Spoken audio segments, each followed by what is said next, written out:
options, colors, and sizes to choose from, you'll want a shag rug in every room. Want a shag rug?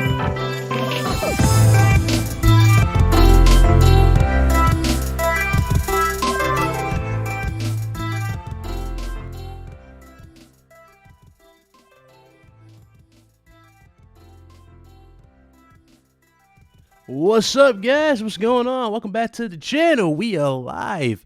I'm here with a legend, ladies and gentlemen. I want to say shout out to you guys for making this awesome thing happen. What's going on? It's Big Cloud Gaming here, back at you again. How you guys doing? Today is my special guest. This guy, man, where do I start, man? He's a veteran, not only in the industry, but he's been with Sony for quite some time before eventually leaving at the end of 2019. This individual right here is not only well known, but he just now got a new position over there at the good people at Illfonic. Ladies and gentlemen, the one and only Corsi. What is going on, man? Thanks, Ryan. You're far, far too kind. Thank you very much. It's great to be here. It's awesome to finally talk to you in person, for lack of a better term. Oh, yeah. Absolutely, man. Absolutely. It's funny, you know, a lot of people ask me, like, how did you meet Corsi? I never actually met Corsi. No, but, we have not met in person. Yeah, never met in person, but it was funny. No. I put the video out because you guys know I do gaming news, and he replied to the video, so that was pretty cool. That was a highlight of 2019. And I was like, oh, I got to get this guy on the show. We got to talk. So as soon as he announced he was with Illfonic, I was like, oh. Let's definitely chop it up, and he was so good enough to come through. So without further ado, man, hit that like button. Go ahead and share it around. Let's definitely get some more gamers in here, and let's have an awesome show. Mr. Corsi, man, let me tell you, it's been one hell of a year. It's been one hell of a year, and it's only February 7th. Oh, yes. Yeah. So that January felt like it went on for 4 years. Oh, yeah, definitely. Man, I have a lot of questions, but I'm actually going to start with the fan ones. They actually said these first, so I'm going to start with them. And shout out to the 3 that actually submitted questions. So I'm going to get these out the way. Shout out to the first question from Exen_LV. He says, when will we get English voiceover for Yakuza games? Do you think? That's a really good question. Unfortunately, not one I can answer. That is a Sega question, as they are the publisher and developer of record for that one. I was just always a huge fan of that franchise, and even if it was only in Japanese with subtitles, I really wanted to help bring that franchise to the West. And thankfully, you know, after lots of discussions back and forth, Sega agreed, and we started with Yakuza 5 on PS3. And that, for me, is still one of the highlights of my career, is just being able to announce that on stage at PSX and be part of the team that helped bring that to fruition. I'll forever be indebted to Sega for taking the chance and letting us work with them on bringing it over. It was good times. No, right? Now I can see it now. You holding a Vita going, yes, PlayStation 5, also Vita. Where does the game? PlayStation 4. Yeah. Yeah. The other one's from Oz Hiroth. He said, what led to the idea of the Building the List movement? It has been a relatively successful venture as it helped revive a niche series into relevance. And he's referring to Yakuza.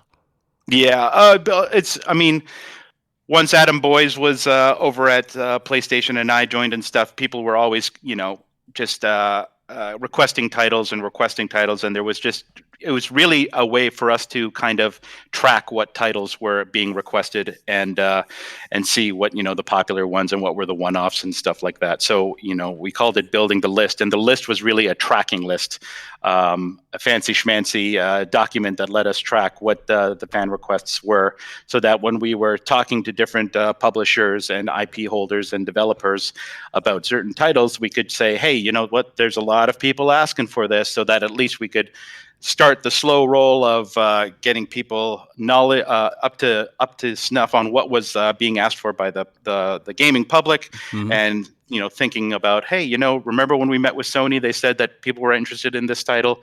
What do you guys think? So, unfortunately, you know, the most important thing when you talk about bringing titles to a console is you have to have patience. It doesn't happen overnight.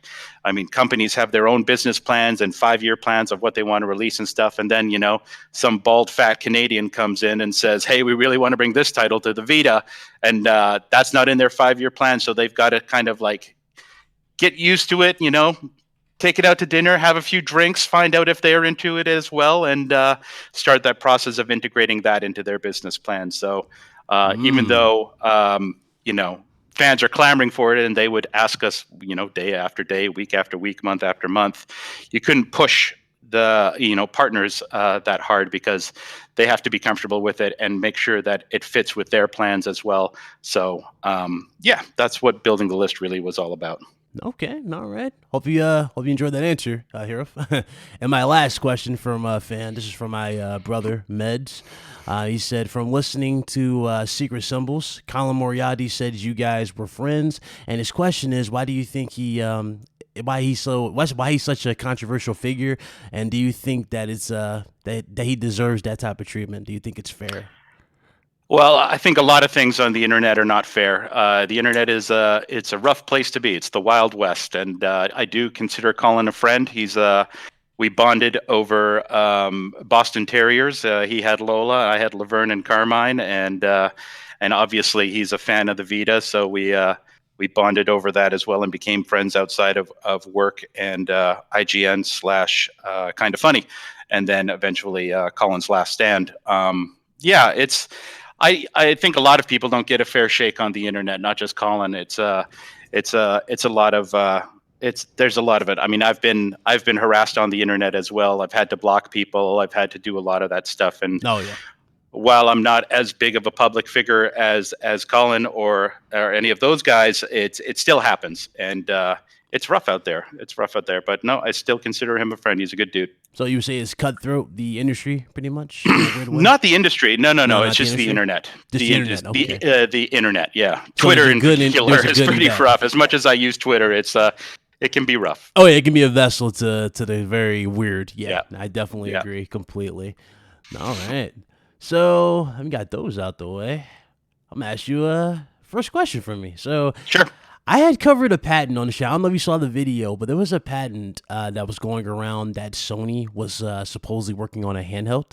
However, they came out, I think it was Jim Ryan, he confirmed that there was no handhelds at all going to happen for the PS5 or launch with PS5. However, they haven't ruled out the companion device thing. My question for you was, would you have liked to see a PS Vita 2? Would you have liked to see them take another jab or another chance on Vita for PS5? Personally, absolutely. I mean, I'm a huge fan of the Vita itself, and I was also a PSP owner, so I love the handhelds.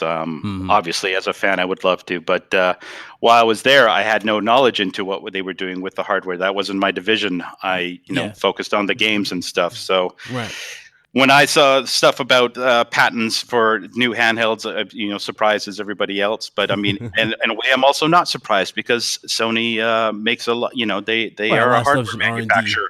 Right. A lot of stuff in R&D. Doesn't mean it's going to happen, but they have to protect themselves as well and get the patents, and that's the way that it works. Yeah, the thing about the Vita, I always thought the Vita was a good it was definitely a step up from PSP because I had a PSP. The thing about PS Vita, which the issue was just the memory card costs, and just it didn't really have at least in my personal opinion, I didn't think it had a really really insane killer app type of thing. How Nintendo has Pokemon to sell it instantly. They didn't really have something like that for PSP or for Vita. Sure, but it did have a hell of a lot of games. And, it had a lot, yeah, definitely. Yeah, and I mean, enough that I kept playing it years and years. I still have my Vita right here in my desk. It's ready to go whenever I want to play it. You got a custom one, don't you? No, I got a blue one in Japan when I was over there. Okay. Yeah. Good times, man. Good times. Vita for sure. Potential. I remember E3. What was it? 2011. You had on the iconic PlayStation jersey. No, I did. That was PSX 2014, the Oh, first it's time I wore PSX. the Okay, jersey. yeah. Yeah, I remember yeah, that because you had the I do remember that you were yeah, holding both the Vita and you were talking yeah. about cross-gen games because that was the Absolutely. thing was Yeah. cross-gen. I got to represent the Canadian hockey as well, so that's why I did that. Okay. My second question for you: what was it like working for Sony for so long? It was fantastic. It was awesome. I was there for 6.5 years. Met a lot of great people. Got to touch a lot of cool games and be part of some absolutely amazing experiences. Launching the PS4, launching PSVR, Hmm. working with both first party and third party, meeting tons of awesome, iconic, legendary developers and publishers and people. Get to interact with the fans. Like it was. I mean, to say, in one word, it was just awesome. Yeah, Obviously, a lot of hard work, a lot of things that didn't happen that we want to happen, games that didn't move forward that we wanted to move yeah, forward. It's not all sunshine and rainbows, but overall, man, it's an experience I'll never forget. I learned so much. I met so many awesome people. It was awesome. It was awesome. that's good that you're still on good terms. That's awesome. That really is awesome Yeah. because No, I've been I through a mean lot. that's Yeah. I've been in this industry for over 20 years and worked in a lot of different places, and I still have friends from my very first job to my most recent job. It's one of the things I pride myself on, and hopefully I'm not speaking out of turn, but I don't like to Hmm. burn bridges. Of course. That doesn't benefit anybody. And as large and global as this industry is, it's very, very small at the same time. And you end up working with a lot of people who either know people you've worked with or that you've Hmm. actually worked with 10 years ago. Holy shit, I can't believe you're here. Oh, I don't, can we swear on this thing? Oh, Sorry, you're dude. fine. You're fine. Okay. Okay, good. You're you fine. know, like, holy shit, I can't believe I'm seeing you again. It's been 10 years. What have you been up to? And that kind of thing. So, you never know who you're going to end up working with. So be sure to treat everybody with kindness and respect. That's what I think. Okay, that's good, man. That's really, really good. I know you've seen obviously, from the bad PS3 launch to them having a triumphant launch with PS4. So obviously, I guess the bar, right? I guess the bar would be higher, right, for PS5, and we would just have to, we're pretty much putting it on a higher pedestal now, right? At this point, Uh, People are absolutely, but I mean, I'm just excited that a next generation is coming out. Now that I'm not on the at the the studio. PlayStation side, I'm putting my hat on and as a fan and being really really excited to see what gets announced and what the dates are, just like everybody else is. There was that fake. Somebody posted a fake. PlayStation has announced that there's a conference on February 15th or something like that. And I was on my mobile, my eyes are going bad. I thought it was the official PlayStation account, so I retweeted it. And then like within 30 seconds, somebody said, "Hey, that's not official." And I looked at it closer on my monitor and I was like, "Ah, shit." So I took down the tweet and then I just posted, I thought it was real. They got me. And a lot of people were like, "Well, of course you know when it's coming out. You work there." And I'm like, "No, I don't. Yeah, I you don't. actually don't." And God's truth, I don't. PlayStation is a massive company all over the world, and you know what the best way to keep a secret is? Don't tell people. Yeah, you And keep that it in a includes small people, circle. you keep it in a small circle. It's absolutely neat to know. Yeah. So my team was focused on making games, not worrying about when the hardware was coming out. We just had to know that it's going to be sometime in holiday that it's actually going to be out to the public. Hmm. Eventually, people get disclosed and get to know it, but that wasn't for me. I mean, I left before that all happens for my group. So Yeah. I honestly don't know the dates. I don't know the details. I don't know the intricate. I have a general idea. I've read the Wired article and Yeah. whatnot, but now I don't have to worry about it. I put on my fan hat and I'm just waiting for that next generation to hit. It's funny when the Wired article dropped and we did our videos and we did our streams and whatnot. I actually did thought you knew a little because you were still there, but I did not figure you probably weren't. That's something that was strictly to the board, and you were like Yeah, just well, in software. Yeah. it's a small circle of people who Yeah. focus on not only the building of it but also the releasing the information, and that's I'm focused on making the games, man. Nah, I understand. That is cool. Yeah. I'm actually shocked you didn't take a chance with Nintendo because I know you love to work on handhelds. I figured. Sure, yeah, but I really wanted to get back into development. I had an Okay. amazing 6.5 year run on a platform, and it was absolutely awesome. But I had that development itch, definitely. So All right. talking with lots of different opportunities with developers, it's really good to get back into it. Yeah. So I'm actually, since you brought that up, I'm gonna switch to one of my questions for that because I have one for I have two for Illfonic. So how are things going over there with Illfonic so It's far? great. It's drinking from the fire hose for sure. Like after 6.5 years at one place, now you're with a bunch of new people, and Hmm. learning everybody's name and what they're doing and what they're working on, and like doing lots of play testing and doing lots of one-on-ones and lunches and after work drinks and Okay. getting invited to meetings and getting to learn the ins and outs of how things are working. It's a lot of fun.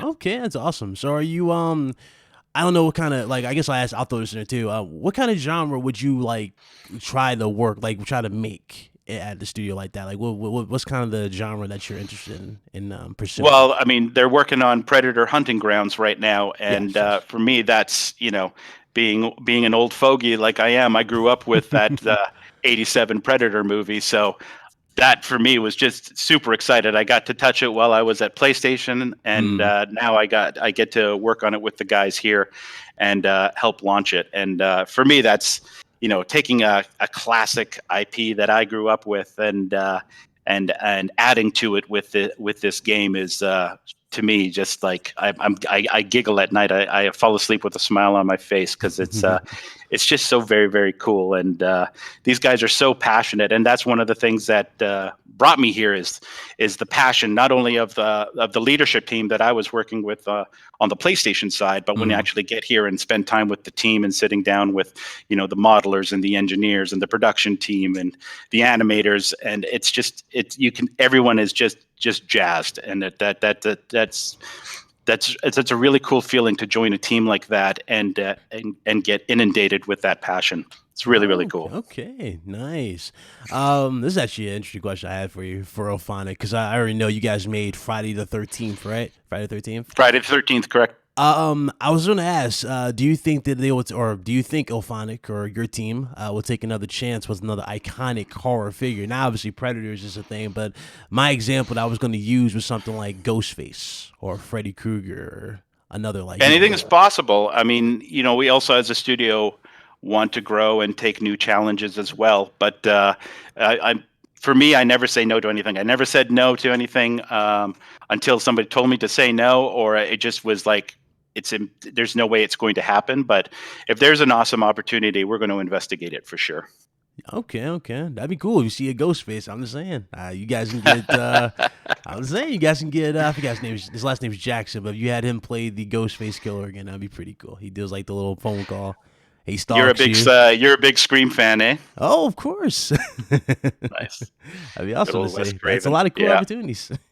There are a lot of cool opportunities. That's it. I mean, it is a small industry, but there are so many great opportunities out there. I remember before the the current generation was launching. You remember, like all the press was like, console is dead, Yes. PC is the way of the future, mobile is the way of the future. PlayStation's bankrupt or Sony's Nobody's going bankrupt. to do consoles anymore. And then, Yes. like I mean, PlayStation's killing it, Xbox is killing it, Nintendo is killing it. The consoles are Better than ever crushing been. it. Yeah, yeah. Yeah, better. It's just there's just tons of opportunity out there. It's a good time to be in the gaming business. Yeah, even Microsoft still bringing in a good amount of profit despite, being half of the base that PlayStation 4 is. They still are bringing in a lot of profit compared to 360.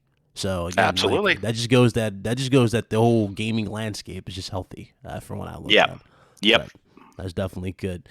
Let's see.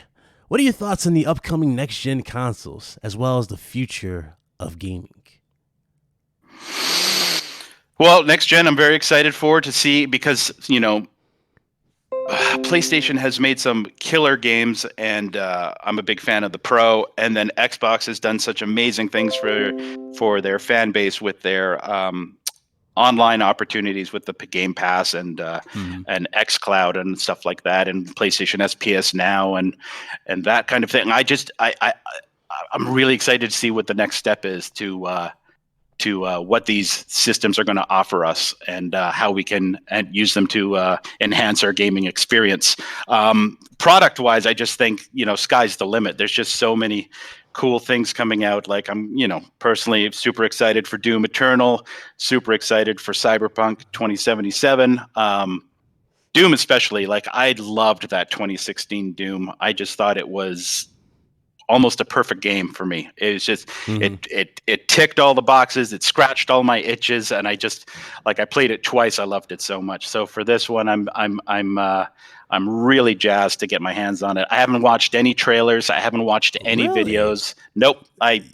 Once the first trailer comes out for a game, I do this with movies as well. As soon as the first trailer hits, and I'm like, I'm in. I don't take in any more content because there's too much chance of spoilers, and I don't want to be spoiled. I want that 5-year-old in me to experience that, for the first time and get all giddy and start swearing and jumping up and down in my seat, like how cool this is.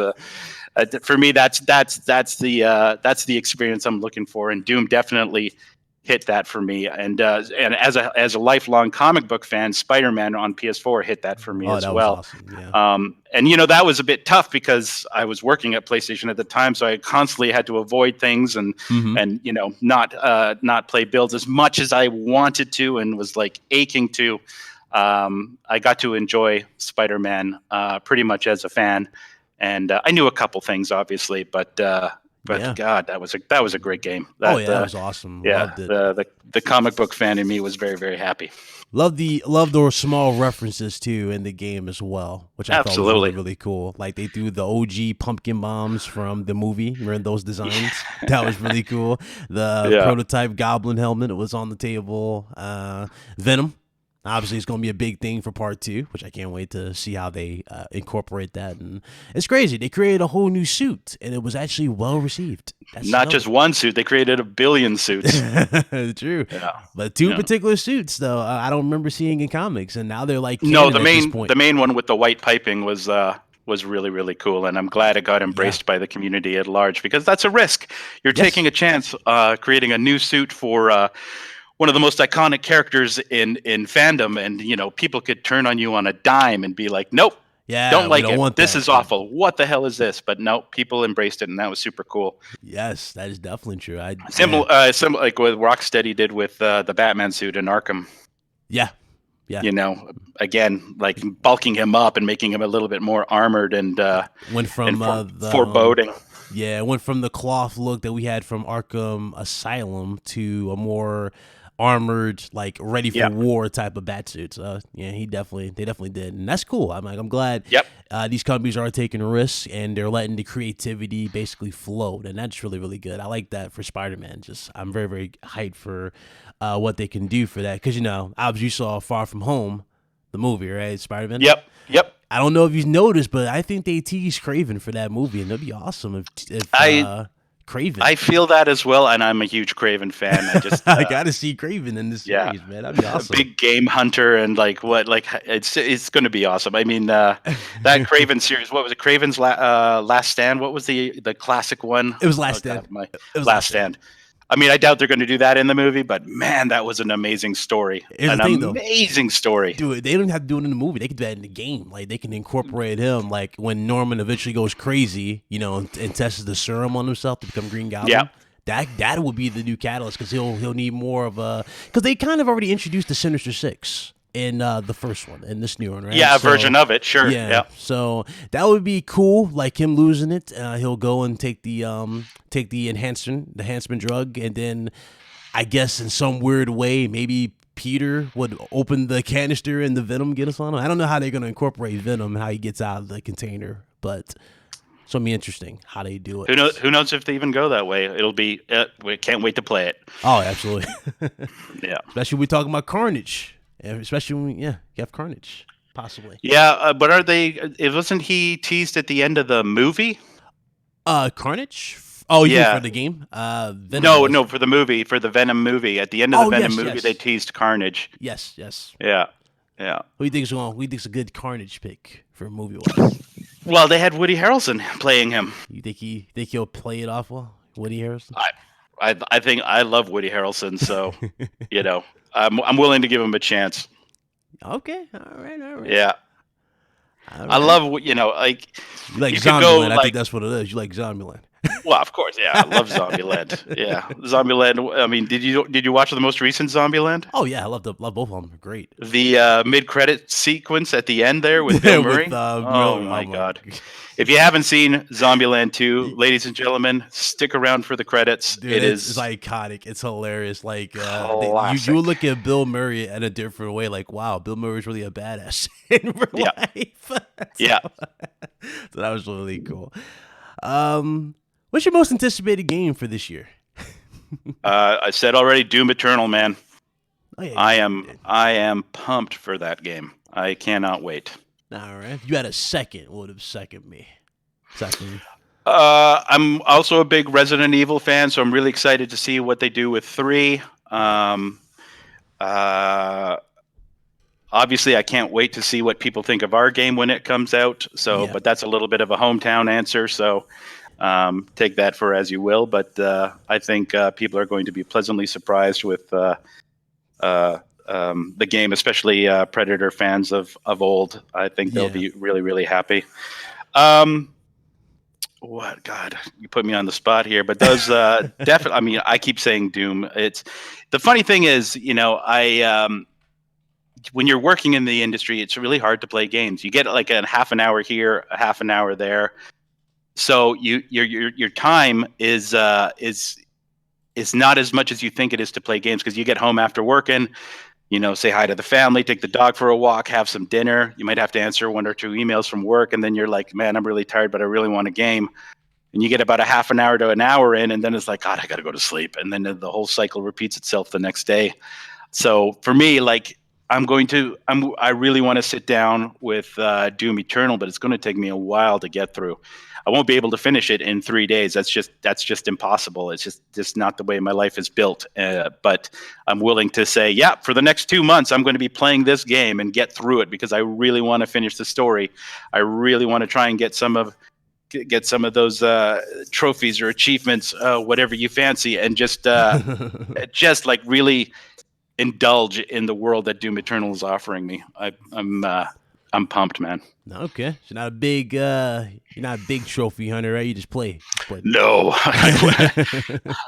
To quote Murtaugh from the Lethal Weapon movies, I'm too old for this shit. I wish I could. I wish I could spend time and go after all those trophies, but no, I can't. I just can't. I get too frustrated. I get too angry with myself, and no, can't do it. Rather just enjoy the game, play it once. If I earn a couple of trophies that way, that's awesome. And no, my goal is not to 100% the game. My goal is to 100% enjoy it. That's awesome. Okay, I got you.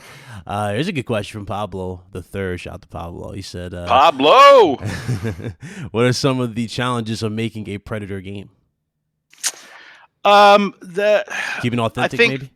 Yeah, keeping it authentic for sure. But like the thing with working with a classic IP like Predator is a lot of people already have a preconceived notion in their head of what a Predator game should be because they were fans of the movie. There could be fans of the comic books. There could be collectors of the toys. Mm-hmm. There could be, players from the older games from back in the day.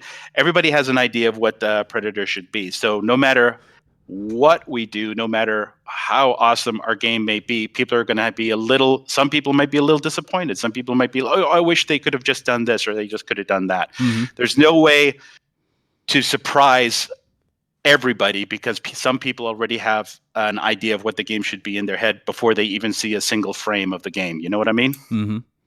So trying to not only, bring in new people who have never experienced a Predator game or the IP at all, but also pay homage to the IP and the existing fans who are out there, so that you have enough in there that keeps the older fans or long-term fans excited and happy. But there's stuff there that people who have never experienced anything with the Predator before keep them coming back for more.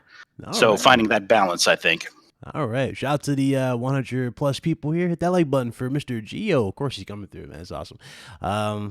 He says, you know what Guerrilla Games' secret project, and did you play Ghost of Tsushima? Do you know what their secret project is they're working on? Nope, and I have not played Ghost of Tsushima. There you go. Let's see here.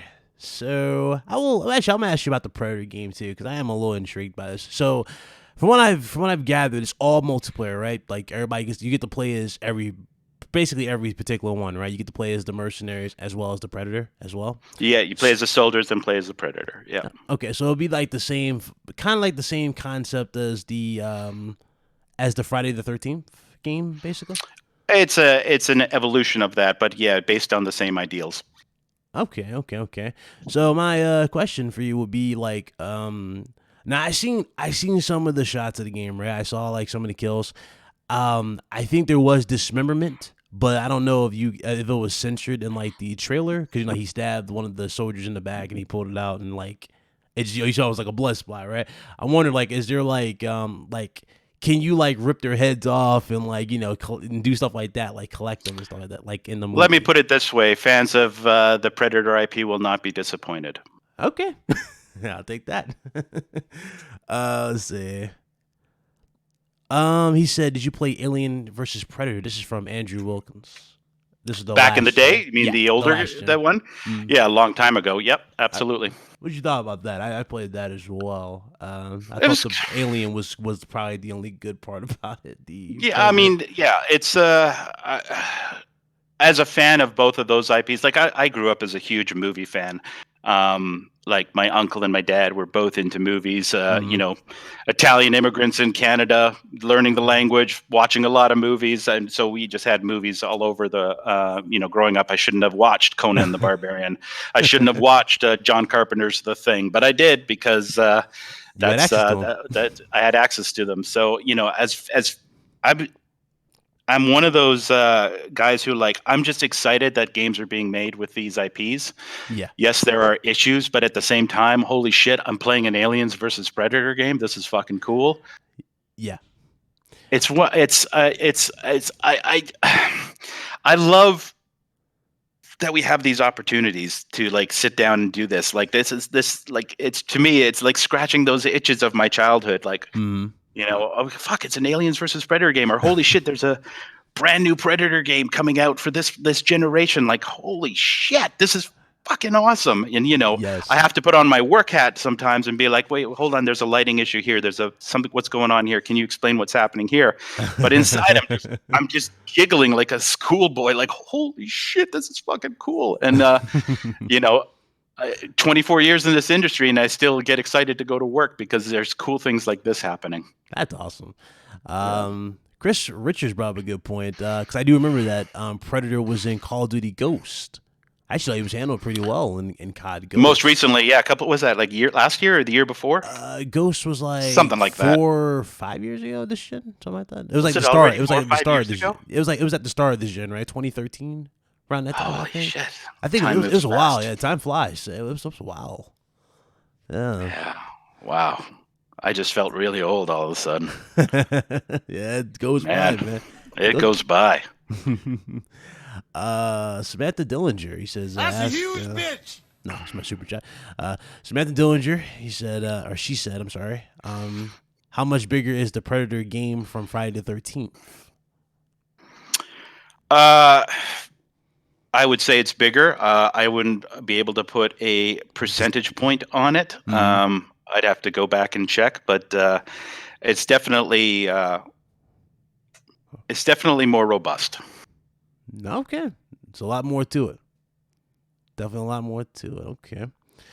Let's see. Would you like to have the Predator game ported over to the Switch?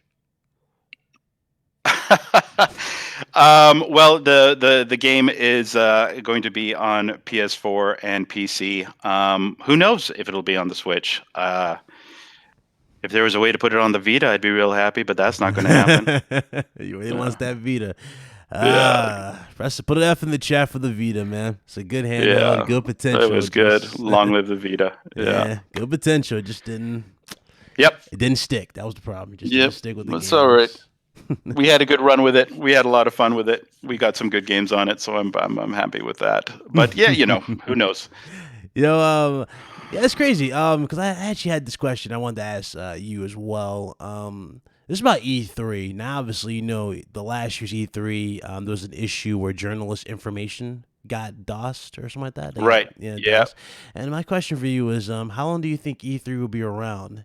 And are we pretty much in the end game of it, quote unquote? Oh, that's a really good question, man. It's interesting times. Even though I've been in the industry for so long, I haven't been to that many E3s, and probably the most E3s I've been to is during my tenure at PlayStation. So the modern versions of E3 is what I really have to base it off of, because I wasn't at the old school ones. There's people who've, especially at press and influencers, who've been there for every single E3 or whatever. That's not me. So I don't have a basis to remember the old E3. My old E3 is like 2013, 2014. Yeah. So I think the very first E3 I went to was in 2009. Really? When I was working at LucasArts, and we announced 1313 and doing the behind closed doors demo for 1313. I think that was my first. Maybe it was my second, but it was still, that was like one of the early ones. I didn't go to any in the 90s or anything like that. So for me, it's definitely changing, because you see more activities and groups showing their wares outside of the hall. Mm-hmm. And I mean, even that's a major change from when I first started going. I don't know if E3 is over, but it's definitely changing. It's definitely metamorphosizing. It's having a generation shift.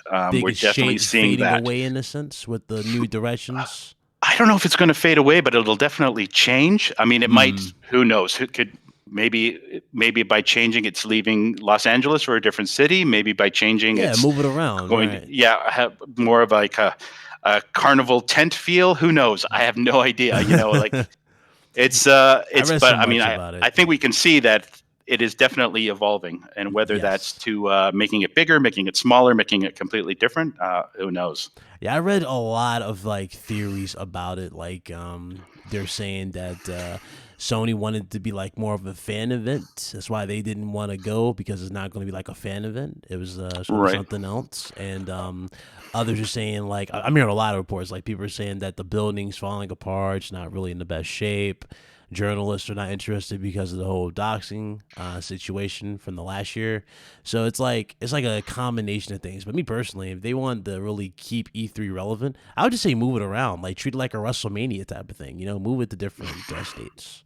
Sure, and I think that would be awesome, especially for people who can't make it out to LA all the time every year in June.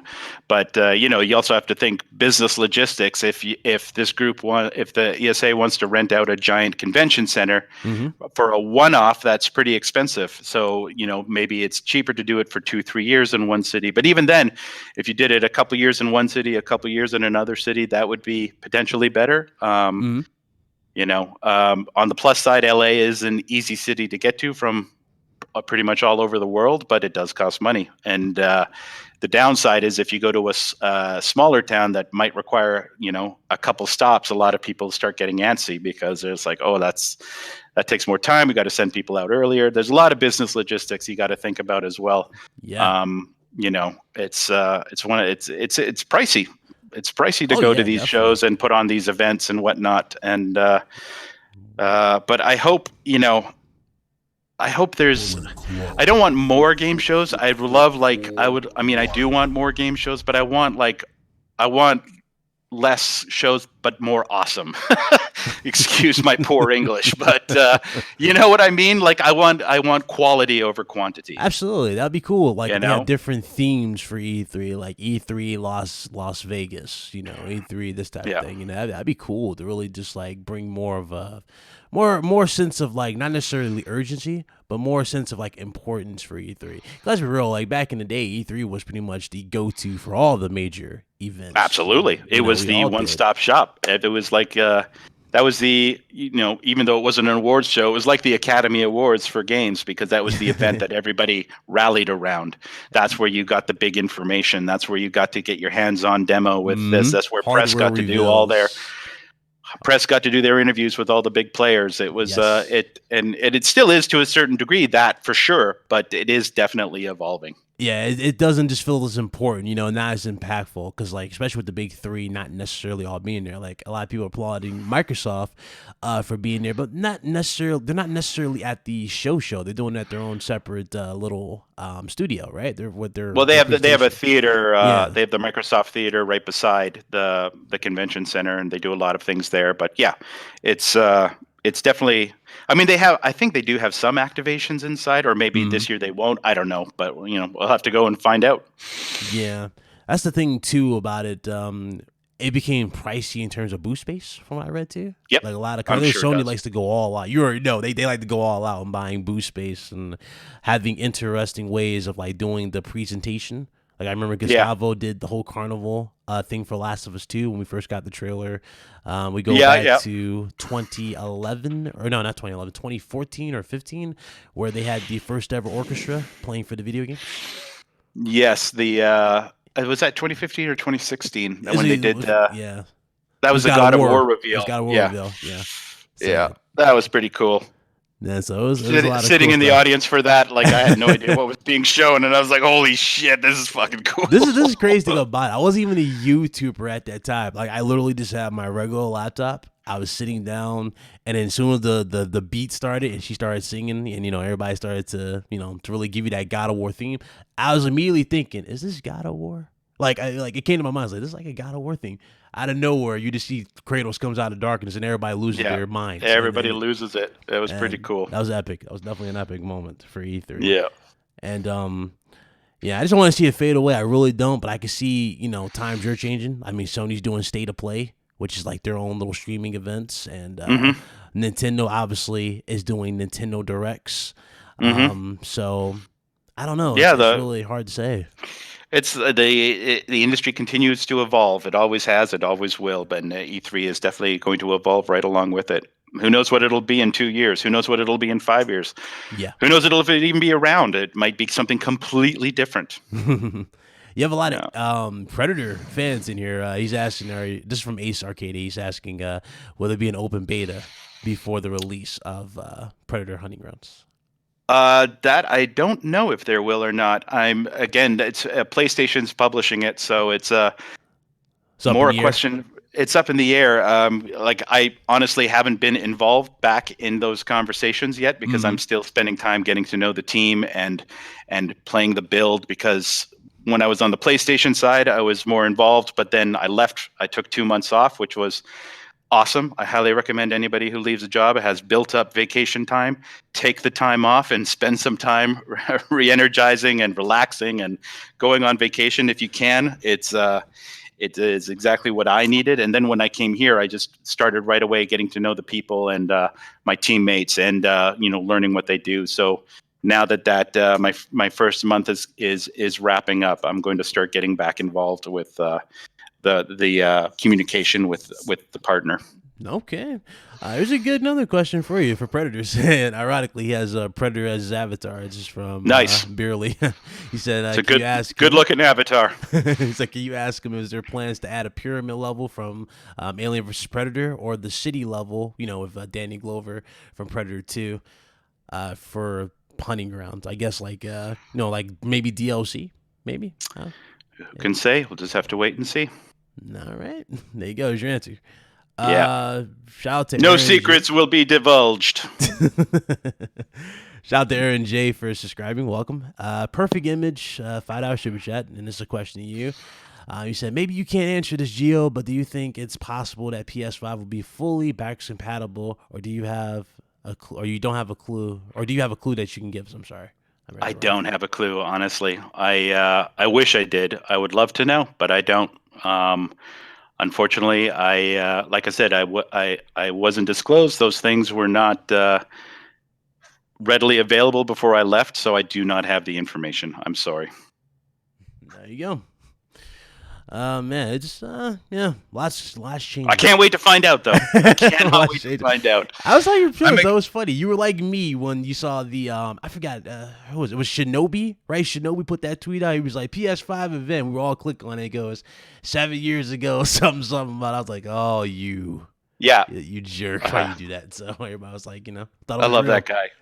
He's he can be a bastard, but I love that guy. He's hilarious. He is hilarious. Yeah, absolutely. Yeah, Um, I mean, I am excited for this next generation. For both platforms. I own all the platforms. I play all the platforms. I do bleed blue, but I do play the platforms. mhm. I'm just excited to, It's the future, right? technology is changing so fast. It's a really good time to be a gamer right now. And Absolutely. Absolutely. The I just, old times behind us pretty much, the waiting for load times are pretty much are gonna be yeah, erased.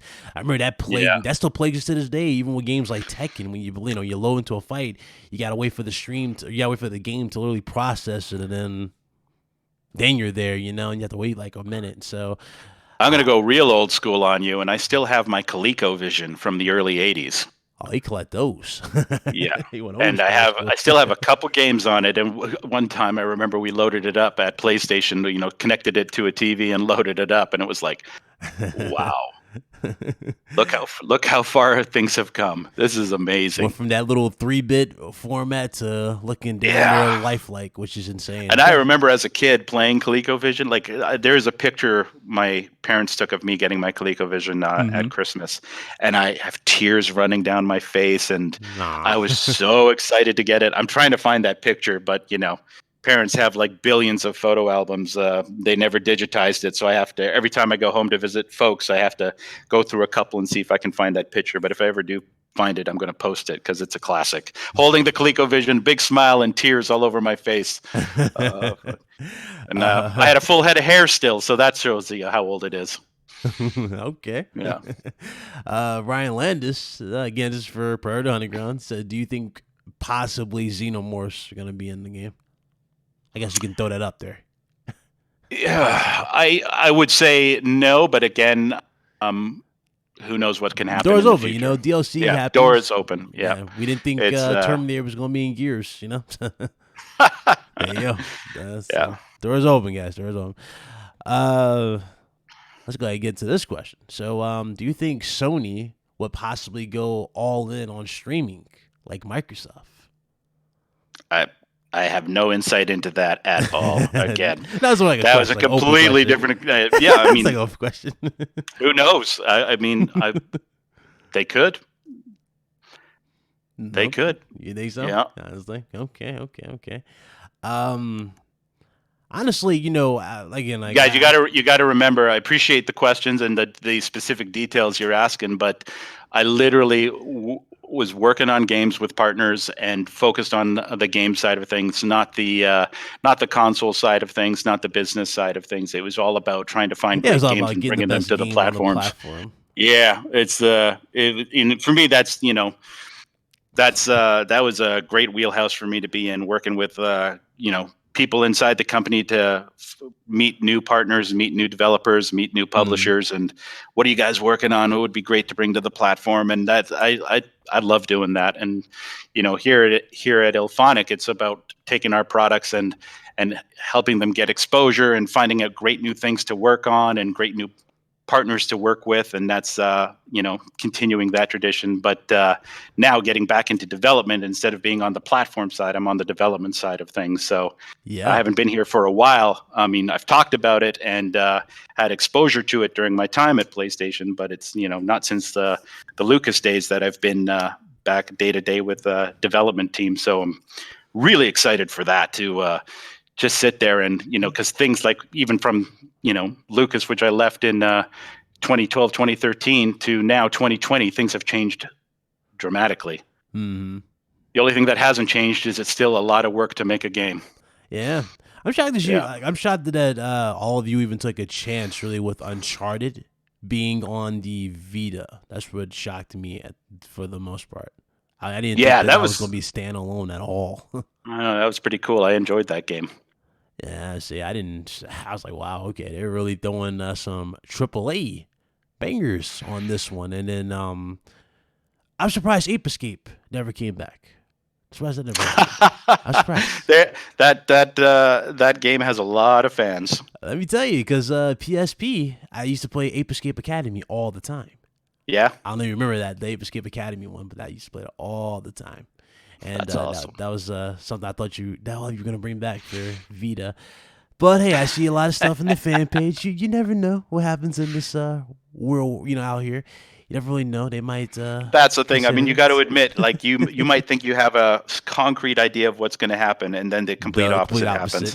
Exactly. It's there's all you can do is speculate and come up with ideas, but at the end of the day, the industry is going to surprise everybody. It constantly does. I mean, like I said, I've been in it for decades, and it still surprises me. Mm-hmm. It is.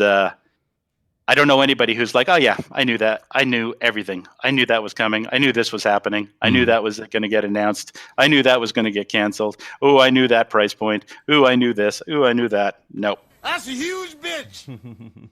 Nope. It's a nonstop surprise, man. Shout to Bray. Say keep up the good work. Appreciate it. Thank you. Super chat. I'll ask you this right here. What is your favorite E3 moment? Throughout all your time with Sony, I guess you say. Well, what's your favorite E3 moment? E3 moment was probably for me it was 2015 with the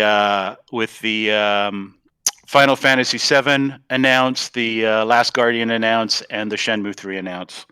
Wow, that was a triple punch of of like, fan asks that we were able to announce. It was a ridiculous time, and but seeing the reactions from those days, from that day was really, really cool. And I remember being backstage with Yu Suzuki, the creator of Shenmue, and he just had tears in his eyes. It was me with my ColecoVision in 1983, but here's this legendary game creator, and just crying with how happy he was, and I'll always remember that. That's awesome. That's awesome. I'm surprised you didn't say the orchestra. I thought you were gonna have to say the orchestra. I thought you were gonna say it because there was so much there. God of War. Then they showed off Spider-Man first time. Dude, that was an amazing show. The 2016. But yeah, that moment was really, really cool. I mean, it wasn't one moment altogether, but it was that show cool stuff. Having those. Yeah. That was a cool moment. Crash Bandicoot returns. Golly, there's a lot of crazy stuff for that show. Wasn't that also the 2016? Wasn't that the one where Kojima came out the first time? Yes. He said, "I'm back." Yes, that is it. I'm back. That's definitely it. A lot of crazy stuff there. Honestly, I don't know. Like, I don't know if you're. I don't know if you would be interested or you would consider it. But do you think PSX? Like, do you think PSX will suffice as like an E3 replacement? Do you think that's something that should be the thing if E3 doesn't necessarily become or stay relevant to Microsoft, Sony, or Nintendo? Do you think like PSX? I would love to see another PSX. As a fan, I think those are great shows. I'm honored to have been a part of them, and I would love to see them come back in the future in some way, shape, or form. Mm-hmm. Who knows if they will come back? I would love to see them come back, but again, that's PlayStation has a plan and they're following it, and who knows if we will see it? But if they do, I think. I mean, have you been to a PSX? No, never. I always wanted to go. I never got a chance to. They were awesome. I just, being able to. For our developers and partners to spend one-on-one time with the fans for a weekend, and have some cool announcements, and just have that kind of love fest for games on a more intimate scale is really, really cool. And I hope a PSX type show of something or other comes back one day, because I think it's a cool experience. But we shall see. Yeah, the thing about PSX, right? Because the last one you guys did, you had guys like I forgot who he was, but he was dressed up as Kratos, right? And then you had the Aloy clone and the Detroit Become Human models, which I thought was hilarious. Yeah, so you guys really do go. They usually go all out for PSX for presentation and making it feel like a fan event. So that's why I figured that maybe that was something that they might transition into if E3 doesn't necessarily stay relevant to them, or Who knows? Yeah, I mean, it's E3 is a different type of show. It's a more, I mean, back in the day, E3 was a very sales focused show. That was a Yes. way for publishers and developers to show their wares to the sales force. But now it's transitioned more to a marketing / PR style show, and who knows what the next evolution will. If it moves towards more of a fan based show. They open it more towards the public. That will change it again. That would be good. I think so, because know? they're doing that for the New York, right? Because they're doing it this month in New York. They're having like a fan service event, or they're having people. Are they? And, yeah, wasn't that what they were going on for? Yeah, it was that for this month. It was PlayStation. Oh, that's. I mean, I only saw the fake tweet. I never saw a real tweet. I don't. Oh no, not for PS5. It was before all the PS5 thing. It was thing they were doing in New York City. Oh, okay. Yeah, that cool. thing. That's what they were doing. So. Cool. Yeah, it's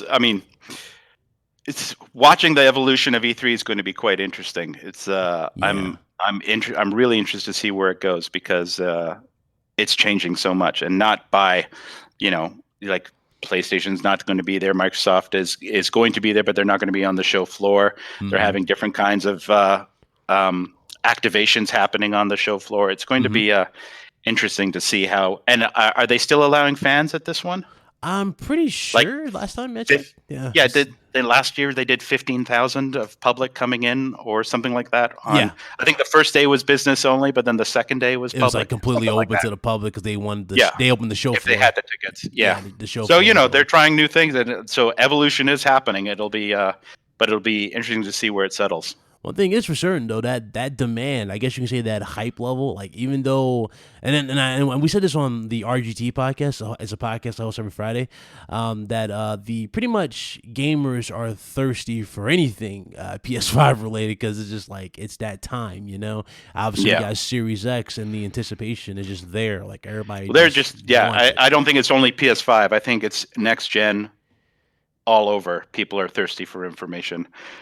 Even like Nintendo comes out saying they're not going to release a new console this year, and people lose their shit. They're like, "What?" Like, because people for Nintendo, that doesn't really. I mean, it makes sense for them not to release it now for Nintendo, because let's be real, they have the Switch Lite. It's doing ridiculously well. Yeah, and the way I looked at the Switch is kind of how I looked at the DS. How they started off, but you got to admit there was rumor and speculation of some kind of Switch Pro type product and stuff. So that's but who knows why? What, like, again, like for Nintendo, they're doing gangbusters with the Switch. Who knows if are they in a rush to do that? I think it will happen, because remember how like they did with 3DS, then it went to 2DS. 3DS XL, 2DS XL. I think they are definitely in the process with the Switch Pro. I think it will happen. It's just they're not in a rush now. Let's be real. They're doing ridiculous numbers. I guess they don't want to cut the Switch Lite, and the Switch Lite helped them pass the Xbox One total sales numbers, which was insane. Already, that just got announced like a week or two ago, didn't it? Yeah, that was insane. So, do you have a Switch? Nah. Gotta get one. Are you just PlayStation, or what are you? What do you play? I'm on PlayStation and PC. PlayStation and PC. Nice. Yeah, I will be buying the Series X, PS5, and more than likely Switch going into next gen.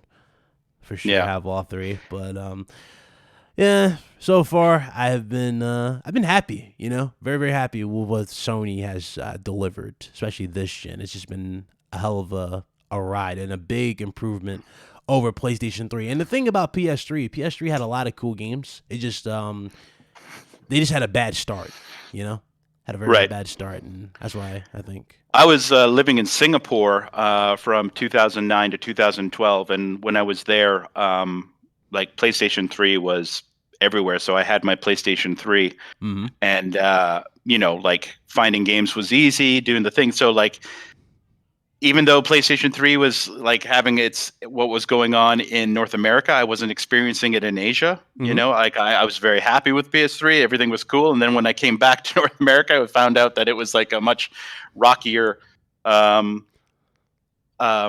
generation for them than what it was in Asia, because obviously we're close to Japan and Singapore, and there's just lots of PlayStation product available.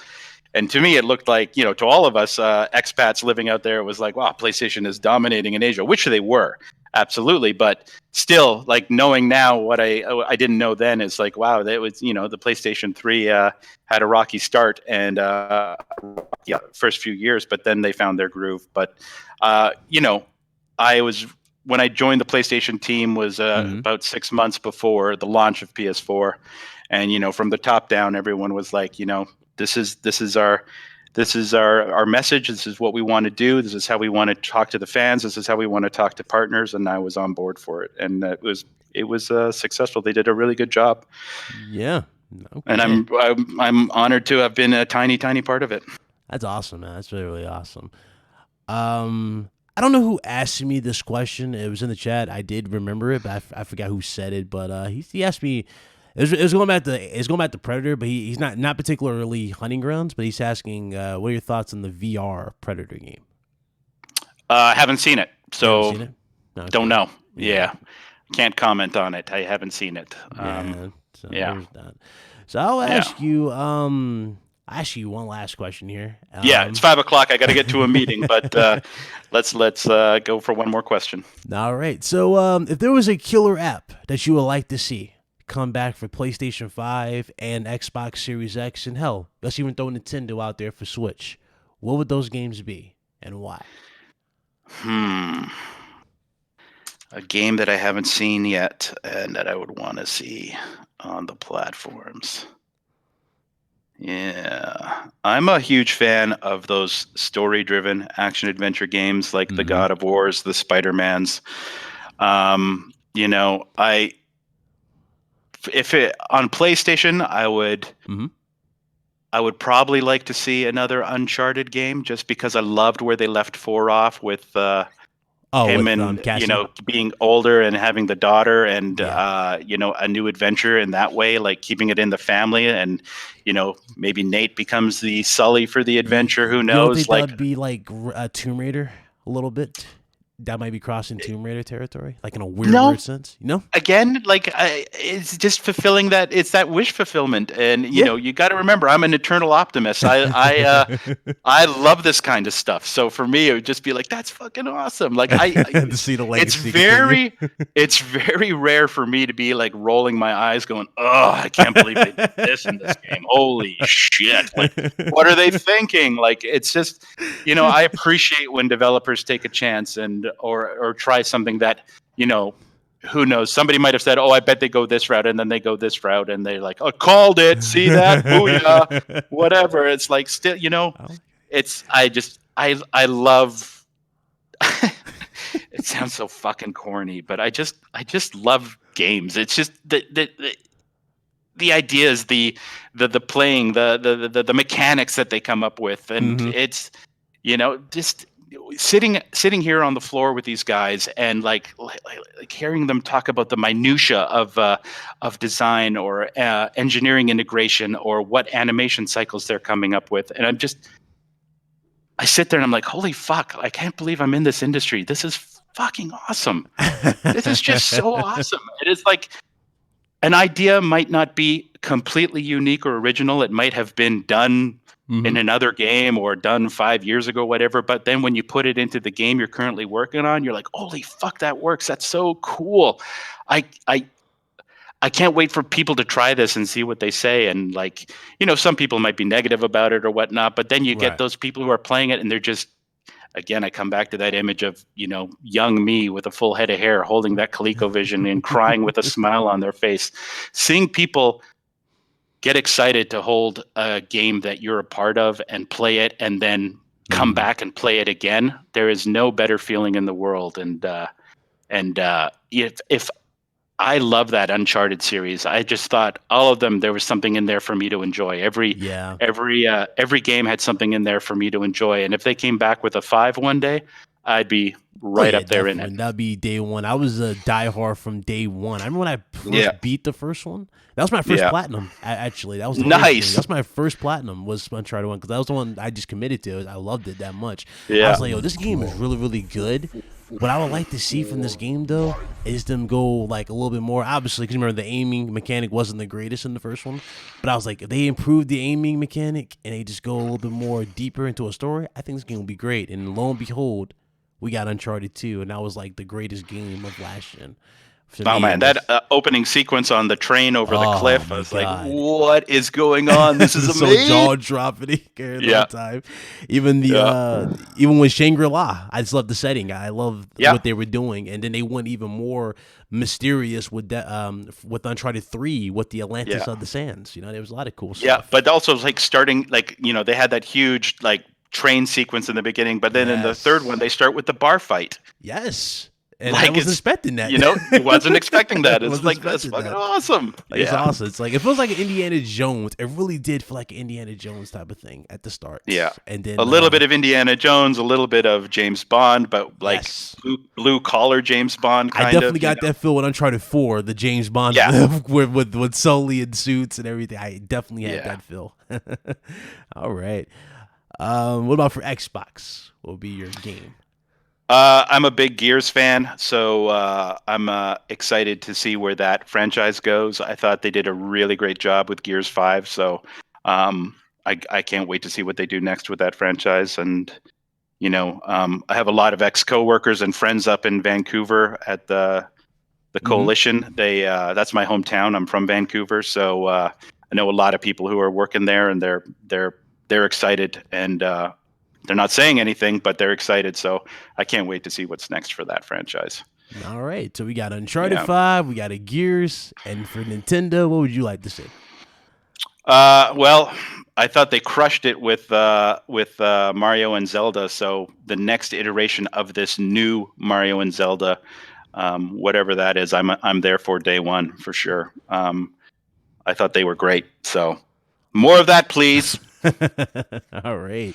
Yeah. Well, let me just say, man, thank you so very, very much for coming through, man. This was absolutely awesome to finally officially talk to you. And No, dude, it's been awesome. It's nice to actually talk, back and forth rather than just texting and absolutely. tweeting at each other. So I appreciate you inviting me on and taking the time. Sorry, I don't have all the knowledge or answers that your crew is looking for, but it's been. Oh no, they know we go over a lot of stuff, so like Yeah. I got them. They're trained to look for those details. But no, Of course they are. Yeah. we look out Everyone's for a lot hungry of for stuff. details. But it's been an absolute pleasure, and hopefully we can talk again in the future. Oh, absolutely. I would love to have you on the RGT podcast. We do it every Friday, 5 p.m. Eastern time. I don't know what time that'd be for you, Pacific. 2.